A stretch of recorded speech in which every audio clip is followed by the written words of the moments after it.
webinar. We have NSKT and Innovate. We're going to have a roundtable discussion on how we can generate value for your firms and help you achieve cost savings, sometimes in the 30 to 40% range. So we're just going to give it just a couple more minutes, just get a critical mass here, and then I will kick it off with introductions of both firms. Have a roundtable. And as we go along, if you have any questions, please submit them in the live chat. We will do our best to answer as many as we can. If not, we can follow up afterwards with answers to your questions.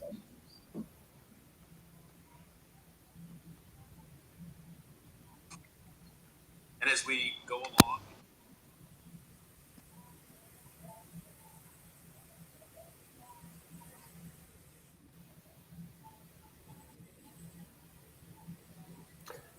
Nikhil, are you able to see how many are on the live stream?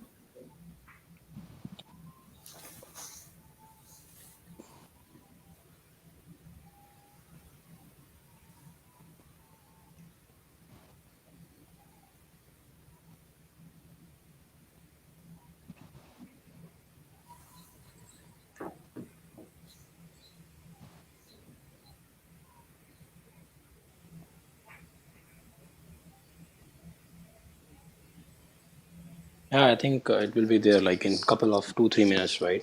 Everyone will be, yeah, because notification just went live, right? So probably person can join, else we can just wait for 2-3 minutes and then we can start, right? Okay, so we'll give it 2 minutes and then we will kick it off. Yeah.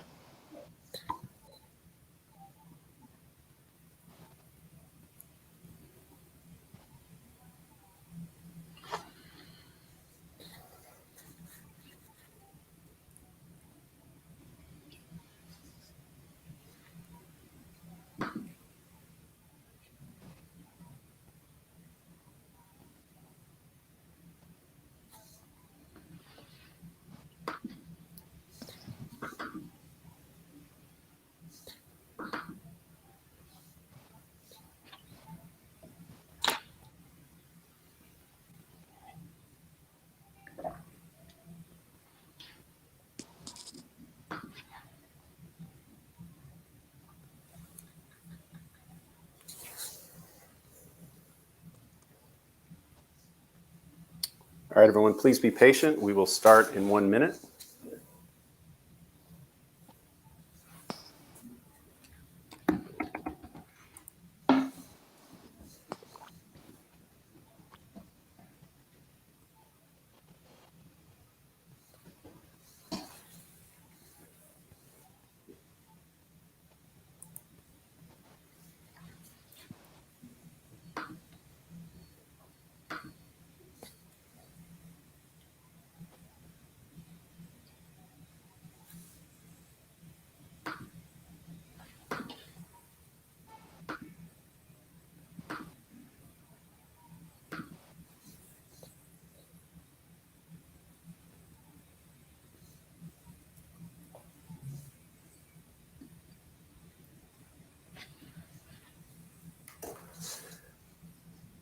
Okay, we are going to kick this off.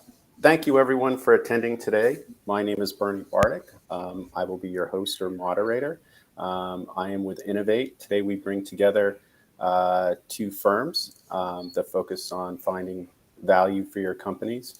One is NSKT, an accounting and business advisory firm, and the other is Innovate, that focus is as a procurement as a service firm. So today, it'll be a roundtable discussion. Please, if you have any questions, put it in the live chat. We will do our best to answer them. We have some pre-scripted questions to start, but before we go there, I'd like to start with introductions of the respective firms who are on here. First, we'll start with NSKT. So I will turn it over to Dr. Jason Cade. Good morning, everyone. Thank you for attending our webinar. We're excited about this to get to share some of our information with you today. My name is Jason Cade. I'm senior partner here at NSKT Global. We are an accounting and business advisory firm. We work with firms, essentially we have clients all around the world, from medium-sized enterprises to large corporations as well. And my background is in accounting and finance. Also, I have a background in forensic accounting and certified Sarbanes-Oxley expert as well. We have a major focus on part of the things we'll be focusing on this webinar is going to be internally how we can generate value and increase efficiencies within your organization through operating procedures, internal controls, and really facilitating what true efficiency is. So, we're excited to get started, and I'd like to pass over to my other senior partner, Nikhil Mahajan. Thank you so much. So welcome all to the webinar. So we welcome our host, from the Innovate, Bunny and Mark also. So as Jason mentioned, like we are a business advisory firm, and then myself is a senior partner, Nikhil Mahajan, and then we are actually into business advisory, and we thought of bringing this webinar and as a round table where most of the small companies can just take advantage in getting how they can just make their organization to the fit to the controls, right, and in the current scenario and dynamic business environment. So hope you will enjoy the webinar. I just pass on to Mark from Innovate. He can introduce himself. Yeah, thank you so much. Thanks, Nikhil. Thanks, Jason. Thanks for having us here. And hello, everyone. Bernie, thanks for facilitating the event as well. I am Mark Mylan with Innovate. I'm the founder and the CEO of the company. We're actually a procurement-based consulting organization with primary focus on generating value and savings through engagements with our clients. We're a composition of former procurement executives and procurement professionals who really apply some of the best sourcing, supplier performance management, and value extraction practices in enabling us to be utilized as service, primarily focused on smaller to mid-sized organizations.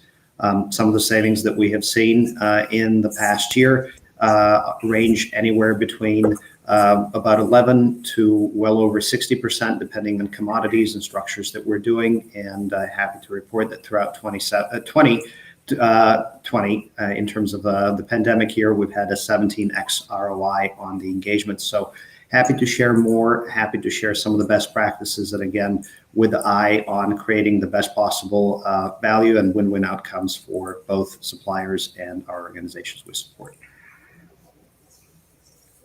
Yeah, well, thank you for that, Mark. So now we'll turn it over to some questions. So the first question I'd like to ask, we'll go over to Jason. So Jason, standard operating procedures are important to every organization, but how can these procedures lead to increased profits?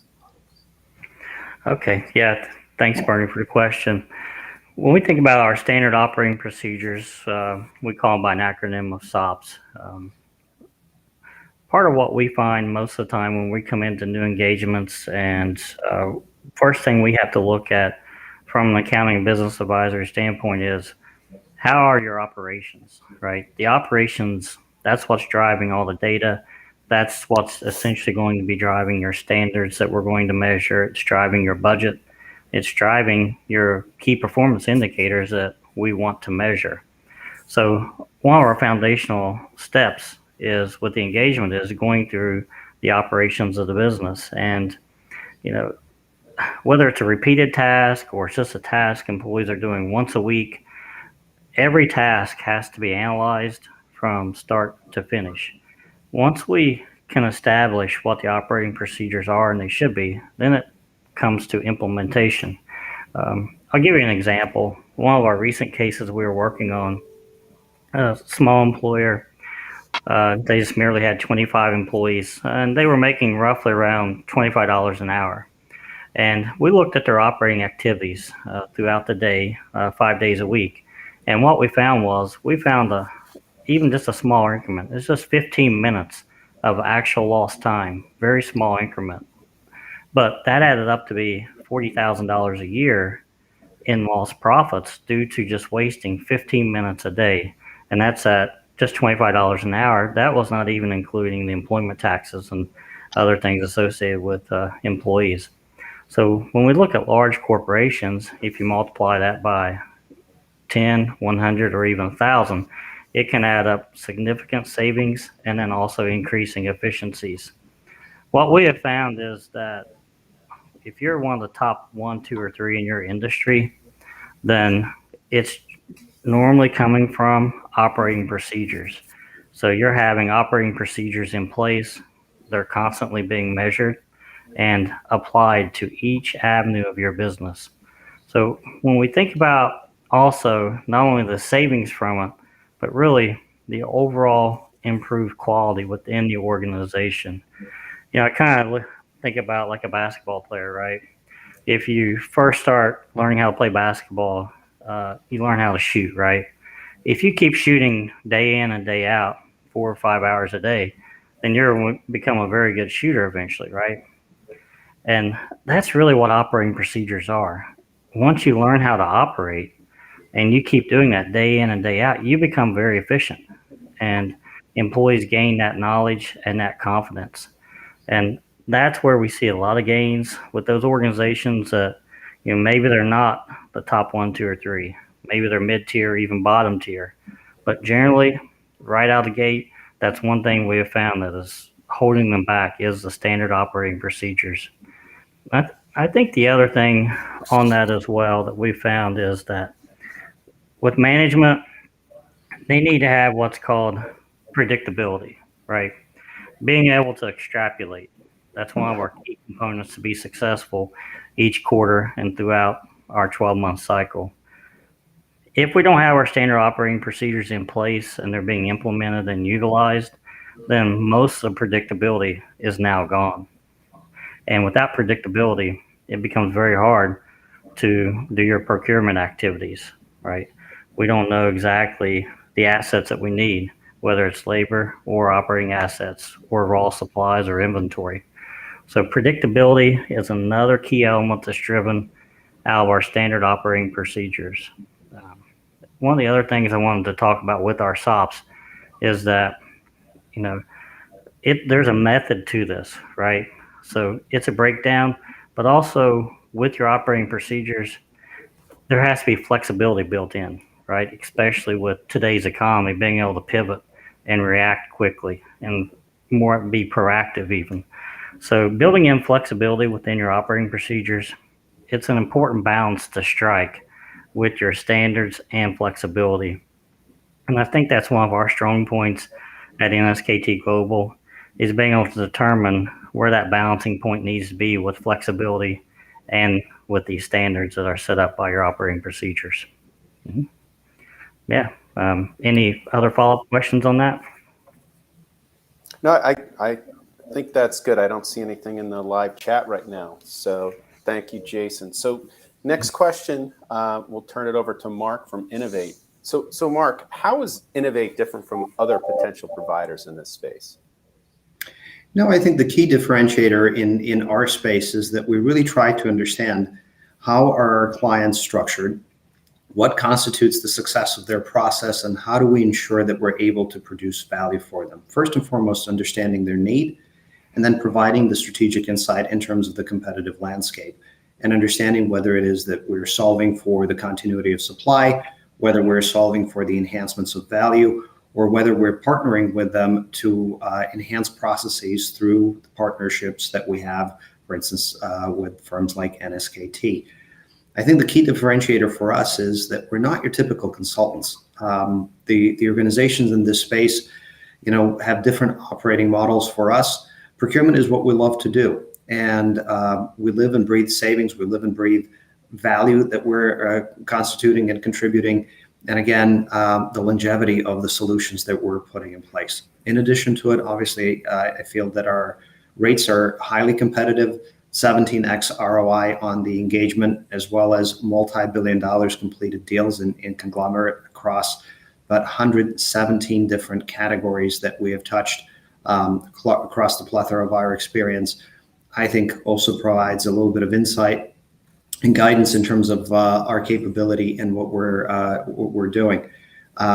So far, I also feel that an additional strength is really just understanding in terms of what market trends may be and developing robust supplier performance mechanisms so that if we are entering multi-year agreements, we're not risking deal erosion or deal degradation by agreements that are not properly managed. So those are just some of the instances where we can provide value, as well as obviously engaging and applying best practices and lessons learned that we have, with particular focus on financial sector and healthcare sector as well.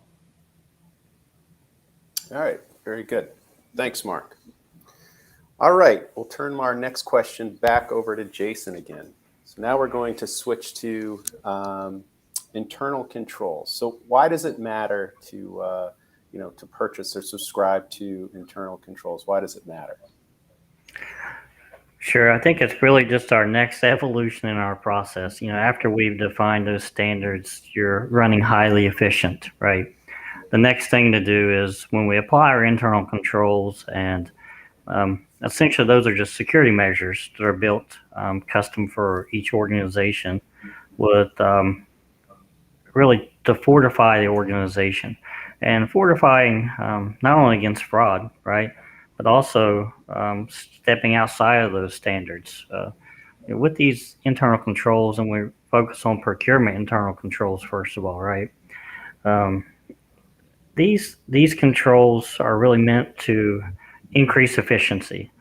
Controls really communicate what the organization's expectations are. So it's really a great way to facilitate communication from upper management all the way through the organization, and obviously through your purchasing department as well. With internal controls, there is an important ability for internal controls to be flexible as well, right? And everything we do, we really try to input a level of flexibility with each step of the process, from standard operating procedures to internal controls within each department, especially as organizations are becoming more decentralized. Decentralized organizations is how we have to operate in a global market at this point. So with internal controls and being decentralized, one of the key elements is building in that proper flexibility to allow the efficiencies to take over. With the internal controls, we improve accountability. We're going to generate more effective and really audit trails as well. Okay. Some of the best practices, I think, with these internal controls, and if we're just focusing a little bit on the purchasing department, one thing we found in our experience is that no two organizations are the same. Very, very different. Each organization is. So I think it's important to understand that canned or out-of-box internal controls or operating procedures, those are not going to work for your organization, right? It takes an understanding of your organization first, understanding your operations from start to finish, and then the process of building internal controls that facilitate securing your assets from fraud and client theft, but also securing a greater level of flexibility and efficiency. Okay. And I think that one of the things that we focus in on, especially with internal controls, is within the purchasing department, is eliminating waste. And I know Mark may want to jump in on this one as well, but the amount of waste that we find in purchasing departments that we can eliminate with internal controls is a significant savings. And Mark, do you want to jump in on that? The typical waste maybe you're seeing in purchasing departments? Certainly. Well, I think oftentimes procurement and purchasing departments morph into departments that are more around red tape and being bottlenecks in terms of facilitating where things go and supporting their functions, as opposed to being a value-add strategic partner. At a core, procurement should be viewed as a very strategic but support function.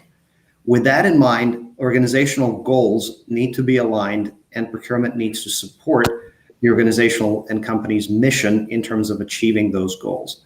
Waste is often the byproduct of additional policies and procedures that don't serve the mission and that are not aligned with where the company is going and what the overall organizational goals really are.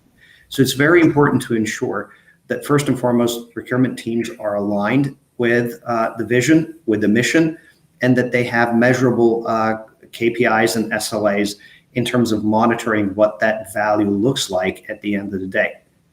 We are talking about procurement, we're talking about controls, but the important element to note is that not all organizations need procurement, right? Procurement is, in essence, a luxury that should serve that specific purpose. And if you can't assign a measurable value and you can't see results come out of a procurement organization, it's time to question how things are really run. I think a good telltale sign, Jason, based on what you were talking about, is what value can you assign to procurement? If your procurement is not yielding 4 to 7x in terms of what it actually costs you to run the department internally, it's probably advisable to take a look at some of the external resources to eradicate the potential waste or bottlenecks that are resulting.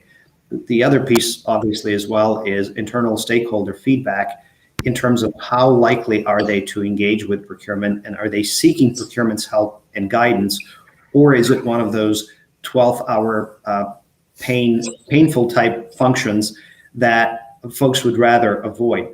If the latter is the case, then I think the organizational impact starts from within, and saying, how do you restructure it in a way that your stakeholders are seeing the value procurement and procurement professionals can bring in terms of industry knowledge, industry insight, practices that are resulting in value.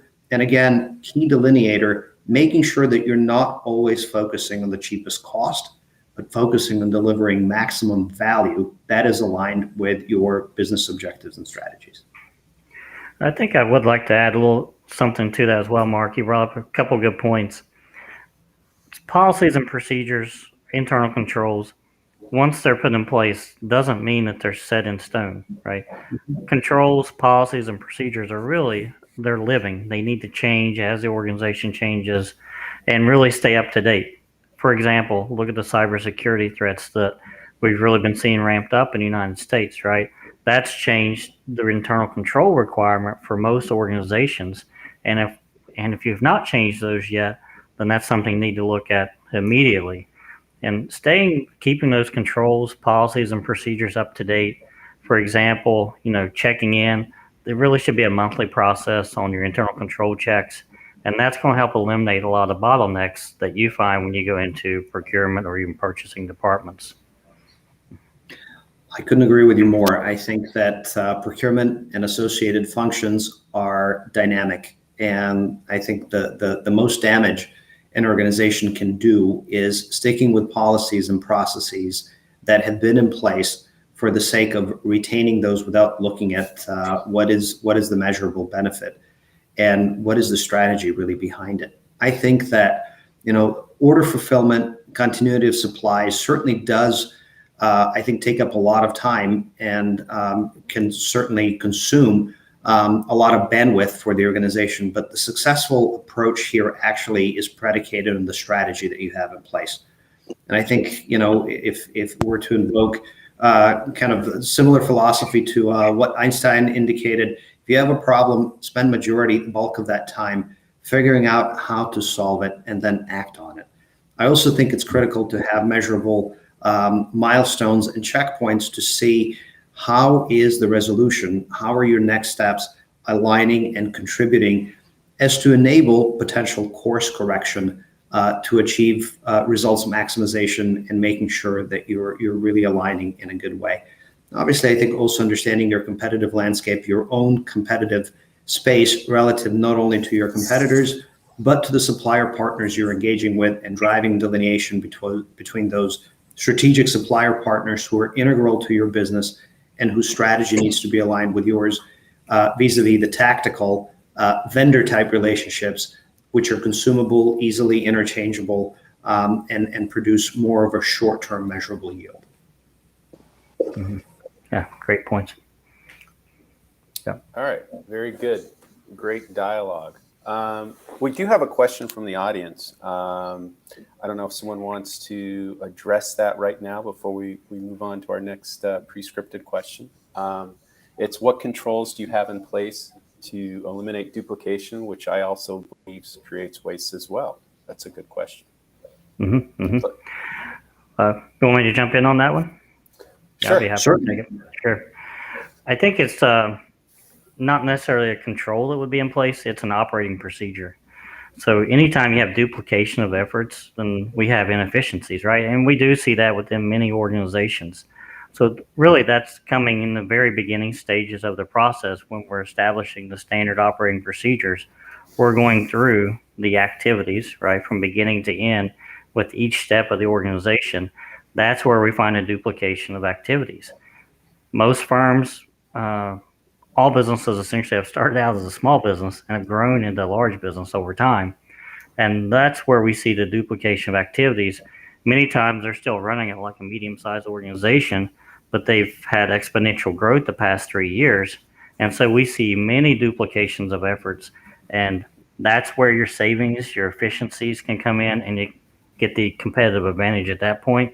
But it's really backing up one step before the controls, and it's the standard operating procedures.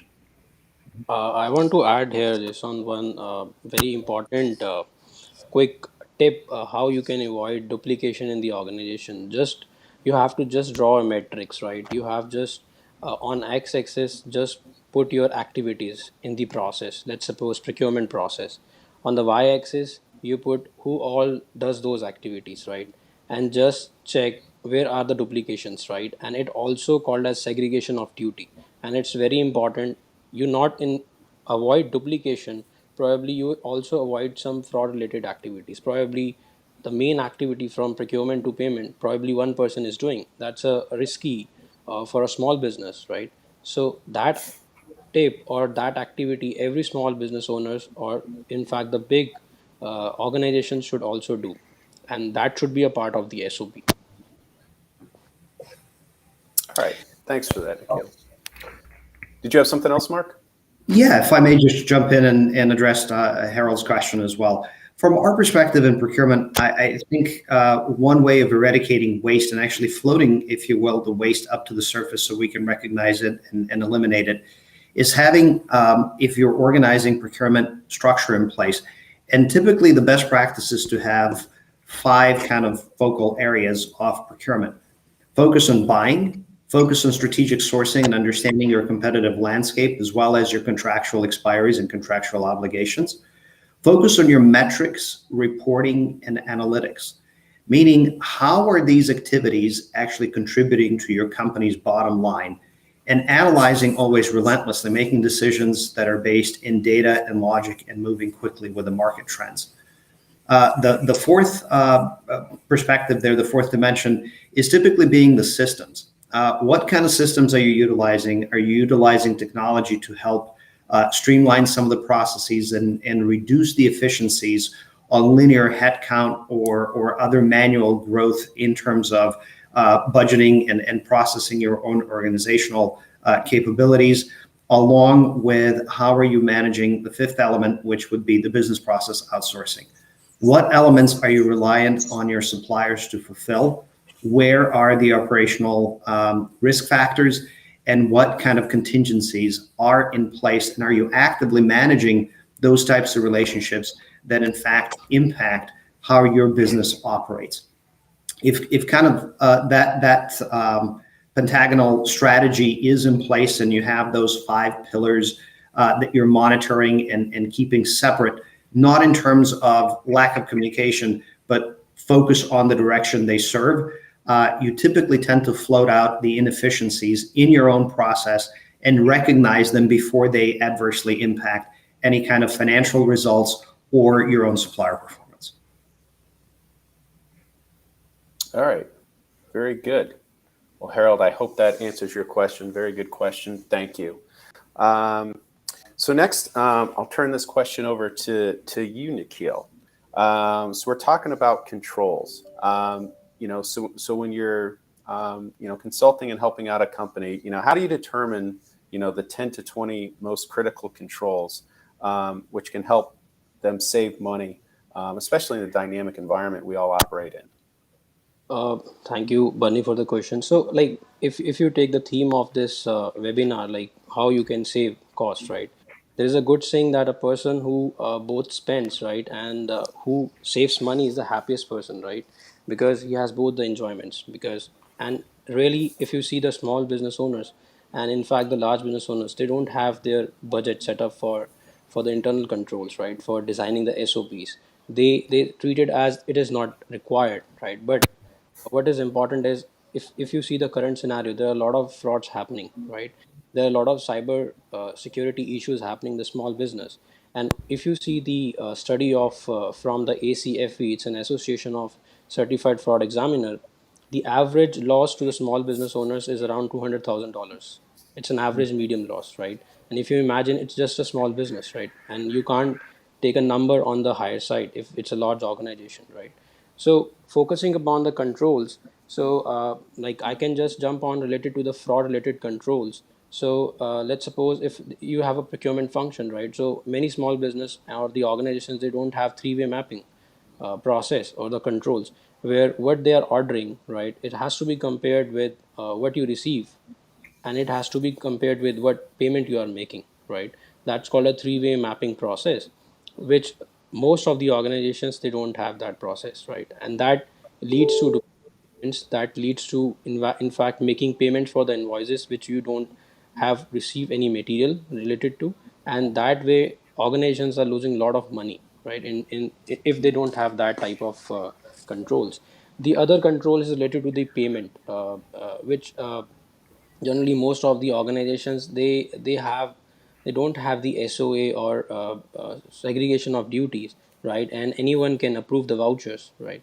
Anyone can just upload in the system. So we recently launched one scientific, or you can call it as based on ML, machine learning, wherein you just put signatures of the authorized person in an organization, and you just scan your vouchers or check and just upload on the system, and system will tell you which sign is a genuine sign or which is a fake sign, right? Imagine an organization having million of transactions on daily basis. So a person, in fact, even if you have a strong control, but if you are not using a good technologies in terms of machine learning, and that's not very heavy investment, right? This tool is free of cost, and it will be available on our website sooner, like in just couple of 1 or 2 months, because we are testing that particular protocol. And that way organization have a lot of fraudulent payments happens, right? Even if you take small organizations, they also have a fraudulent payments. So this way, I think using technologies along with the controls and building IT controls is a key in operating in this today's scenarios, right? And related to the other area which is very important is related to the payroll, right? Every organizations, they have their employees to work upon, right? But recently we are just doing some payroll related forensic assignment, and we found that a single person is doing all the stuff, right? He's appointing the persons, he is just approving their attendance, he's approving their employee master, he's making the payment. So imagine if those type of controls are there in the small business, right? Anyone can take out the money, right? Your hard-earned money, right? So that is a very important area which we found, and we found on an average of $1 million of fraud, right, which happens in the payroll, right? So these type of control, I think, as a business owners, they should have an internal control assessment activity on periodic basis, which can lay out what control lapses they have, right, and how they can improve on those lapses. Huh. Very good. Fascinating. Thanks, Nikhil. All right, so my next question, I will turn it over to Mark. I want to touch on something you mentioned earlier, was about the lowest cost. Most people think of procurement as, always going after the low cost supplier, but you mentioned it's not always about that. Can you expand on that some more?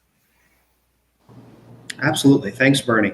I think there's that old truism that sometimes you get what you pay for. And the instances of degrading the quality of products and services can far outweigh the potential cost savings that you're getting on the surface. In order to kind of eliminate that process, you need to understand what is it that you're solving for and what is it that you're sourcing for. Sourcing and procurement should always serve a specific purpose that is defined, purpose that is aligned with your strategy, and ultimately serving a specific goal that we have. I also am a firm believer that instead of talking about the price, we should be talking about the value that we're creating. And value could have numerous perspectives, right? Value, broadly, I would define as getting the best price for the product or service or accomplishment of the goal that you have defined. Again, making a delineation, it's not the cheapest price, but the best price that satisfies that specific goal. There's certainly, I think, products and services within certain verticals that lend themselves to purely a cost play. If you're buying pens, paper that perhaps doesn't matter, or paper that may be significant for a publication and really kind of indicates the message that you're trying to convey. But delineating between what is strategic to your business and what isn't. We typically work with our clients on helping them segregate this so that we can develop the right strategies that are aligned with their goals and objectives, and through the process, lead them actually through the discovery of what is key and where we can exercise the tactical cost saves and just the lowest cost play versus areas where we always focus on the value, longevity of the deals, ensuring that they're actually going to be seeing results, ensuring the continuity of supply, and looking at the overall functioning of their supply chain, as well as, if you will, from executing just on the procurement itself, whether lease versus buy, what kind of financial considerations we need to provide to them in terms of their cash flow, in terms of their profitability, and what's needed that usually results in the best value that we're producing for the clients. All right. Excellent. Very good explanation. Okay, so just to the audience again, please, if you have any questions, please put it in the live chat. We'll be more than happy to answer it during the webinar, time permitting. So next up, Jason, I'm going to go back to you. So we're going to talk about SOX compliance and outsourcing it. How does that save a company in compliance costs as well as increase their efficiencies? Sure. Obviously, SOX has been around for almost 20 years at this point, right? 18 years. So it's been a burden, much of a burden for many public corporations and even those who are forced to comply with different levels of SOX via international organizations. So with SOX compliance, guys, it is putting pressure on financial reporting, IT, all those related compliance functions, right? And we're seeing evolving demands and strategies. All these are really coming into making it more complex, right? What we do with our compliance service line, what we do is we take that and we spin it and we can extract value from that process. So instead of it just looking as a cost added function, what we do is, despite all these challenges, we get ahead with the SOX compliance. And how we do this is by formulating a risk-based method to drive down costs, okay? And this method enhances effectiveness and provides additional value so that you're extracting, it's not just a cost add-on, now it's increasing efficiencies, and doing this through this risk-based method, we can drive down costs successfully. So with our SOX managed services, this is going to allow your organization to tackle all the SOX compliance and then also extract value from this function as well. What we do is we lift the burden of SOX and try and stay up to date. The monthly testing of SOX, getting prepped for your annual audit, right, for your SOX compliance. So we have 3 members that are certified Sarbanes-Oxley experts with deep knowledge and experience in prepping for SOX compliance. One of the things we do with this activity as well is looking at those financial reporting risks, and then we develop the most efficient way to mitigate those. And that's one of the aspects of how we can create value throughout this whole process and increasing efficiencies and ensuring compliance with SOX regulations. I think Yeah. one of the key elements with the whole SOX compliance is really our technology that we use. We have innovative tools that we use. Our analytics are cutting edge as well, and we have many automated solutions that we implement for the organization. And that is really taking efficiencies and creating value for our clients when it comes to SOX compliance. I want to Nikhil, add. do you have anything I to want add? to. Yeah. I want to add something like many uh, small businesses who always wish to grow and just to have in their IPO, right? So the other way to save the cost is uh, because when they are rising up, they can't go to big fours, right? They always have to find some tier 2 or tier 3 companies. So we are there, right? So even if you want to grow up and you can't find your budget fitting up with the top consulting firm, you can opt for us, right? So that's another way to save cost. Hmm. Hmm. Right. Right. Good, Hmm. good point. All right. Thanks, Nikhil. All right. So next question, we'll turn it back over to Mark. To make this more tangible and so folks can visualize, do you have an example or two as far as work you've done for others and how that has resulted in cost savings or value to the client? Absolutely, more than happy to share and just kind of to pull two examples from two very different functions. Interestingly, over the past few months, we've been engaged with a project with a client in food and beverage space.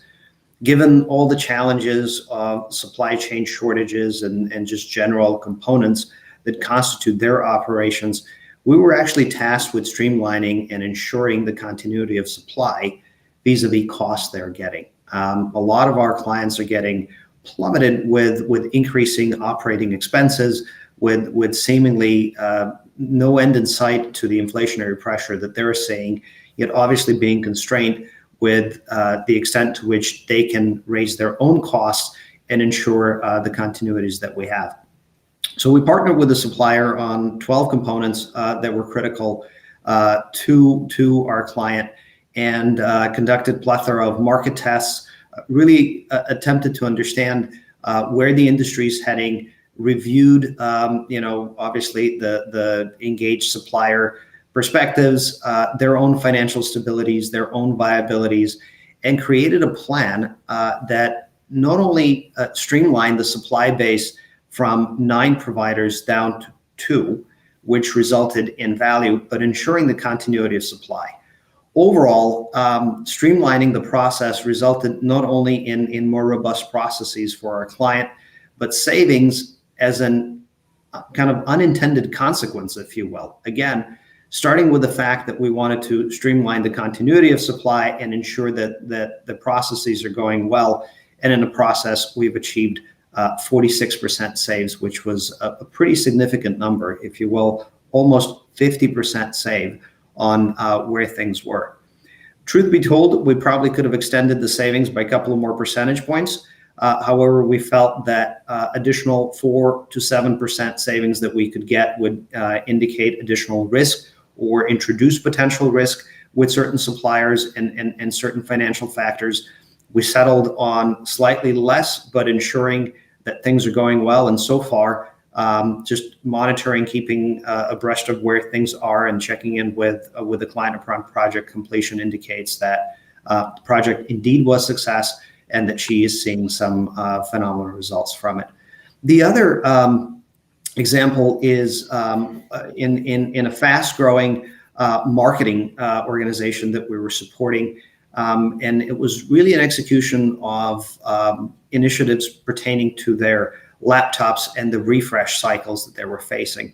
One, it was the streamline and kind of aligning the consumption relative to their own growth model and what we knew in terms of how many FTEs they're adding on to their workforce. The other element, of course, was the financial aspect beyond the price. Negotiating a price in this particular instance, I think they've indicated that would have been happy with about a 6% price reduction off what they were currently paying.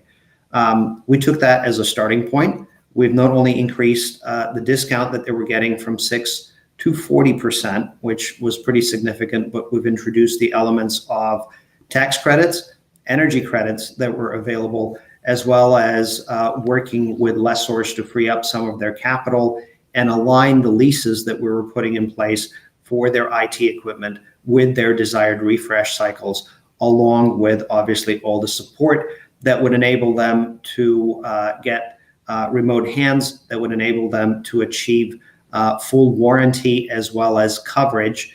And again, really just return equipment that was no longer needed, or in some instances, if there was sensitive information, buy it out at $1. So lots of different avenues that we can explore that go beyond just the actual purchase price and really extend into the elements that we were mentioning in terms of continuity, in terms of risk mitigation, in terms of capital free up, whether it's leasing versus buying, and ultimately tying it for with the company strategy to generate that maximum value.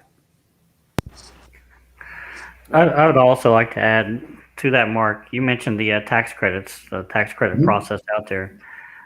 There is a recent change in a tax credit called the Employee Retention Tax Credit, ERTC. And we've been finding many of our clients have been able to capitalize on this credit, and employers are able to receive up to $33,000 in return for each employee. So many clients are getting back significant amounts of money from the IRS through this employee retention tax credit. There's been recent changes in it because many employers were not able to capitalize on this tax credit. So we've been able to utilize this avenue for many of our clients, and have been very successful with saving them large amounts on their annual tax requirements. So, and this comes back in a form of a check, by the way. It's not just a credit, it's an actual check that you can apply to any function how you choose with your business. So Yeah, I want to add here just on some numbers. So imagine you're paying $10,000, right, to a single employee on this tax credit. So in a year, probably you're roughly paying around $1 million on your payroll, right? So just for a 10 employees, right? And on the basis of this criteria, you can easily get something around $300,000 as an employee tax credit. That's just 30%, right? So 30% is a huge margin where we fight and just cut down all the costs. But many people, like in 2021, and this scheme has been extended till fourth quarter of 2021, and hopefully it will be continued 2022 also. And all the small business owners, in fact less than 500 employees, right, they can claim this benefit. Earlier it was 100 employees, but now it's 500, less than 500 employees, right? And they can way back, go to 2020, they can file their amended 9491X, and they can still claim those credits, right? So that's a huge amount of money coming from IRS. I think the last major change with that is that previously, if you had taken PPP money and it was forgiven or not, you did not qualify for the ERTC. The recent changes, you can now qualify for ERTC even if you've had PPP and it was forgiven. So that's where many businesses are now qualifying. So Yeah. Nikhil and Jason, just a quick question from my side. You're obviously operating with a plethora of information, and I think the savings that you're bringing forth and informing our viewers are pretty significant. How do you gentlemen stay abreast of the latest industry trends and ensuring that you're being the good partner? Where are you collecting the data, and how do you feel you're actually supplementing what these organizations may be doing internally? Nikhil, would you like to take that? So, Mark, these data is coming from the IRS itself. So they are allowing 7,000, 10,000 maximum per quarter as in qualified wages, right? And you can claim 70% of those wages. That's 7,000 per employee per quarter, right? So if that means 14, something around 28,000 per employee. So if you multiply with 10 employees, so that's come to $280,000, right? So that's roughly about around 30%, 28 to 30%. So that is being written in the this employee retention credit scheme itself, and it's available there on the IRS website. So you can just imagine that that's data for just 10 employees, right? You imagine companies have 50 employees, 100 employees, and they are getting money back. Right? That's a huge cost. Yeah. And I think what drives our diversity in our firm, Mark, from SOX Compliance to SOPs to processing business tax, personal tax, and then employee retention tax credits, for example, is the team that we've assembled. If you look at our website and look at our senior team that we have, three of us have doctorate degrees in taxation and business, CPAs, CFEs, Sarbanes-Oxley experts, backgrounds in finance, background with the one of the big fours doing internal controls and SOPs. So we've assembled, and we're very proud of our team with the level of expertise that we have. And that's one way that has afforded us to be very diverse in our business advisory and our accounting services. Fantastic. Thanks very much for that insight. Sounds Great question. good. Yeah, no, thank you. Oh, I see there's no more questions on the live chat. We were saving the last 10 minutes for any additional ones. So I guess just probably want to wrap it up today just with some, parting thoughts, anything, we may not have touched on through the questions I asked, and, go around from, kind of go around the table from there. So I guess, Nikhil, I'll start with you if you have anything else you'd like to add. Yeah, Bernie. So I think we are just working on some of the real-time performance dashboards, right? So imagine you have a small organizations and like they are running on the tabular reporting, right? So they are dependent on the people to get the reports. So if you visit the website, and we have under data analytics services some of the sample dashboards with the case studies, which just come across the your marketing department, probably it's your sales, your procurement, HR, payroll. It's just a real time data pulling from the IT systems in the organizations, and we just represent the important key performance indicators. So imagine as an heading, you're heading the organizations, and you need all things at one place, and that too real time. So there, every organization can not even save cost on redundant employees, but they can have more control on the organizations, which further increases efficiency and taking uh, uh, data based decisions, right? So that's something which I want to add up in this webinar. Okay, great. Good stuff. Jason, how about you? Well, I think hopefully we just shared some valuable information and really the starting of the processes from all our specialties, from procurement to looking at your SOPs and internal controls and SOX compliance as well. I think one thing to remember is that we have to continue to move forward, and I feel like that both of our firms, Innovate Holdings and then also NSKT Global, can help your organization move to the next level. Thanks, Bart. Thank you. And then Mark, last but not least. Absolutely. I think there are two important factors to consider. One, procurement is not just about large organizations, large spend, and organizations that have either certain threshold of expenses or number of employees. It really is, I think, universal to company of any size.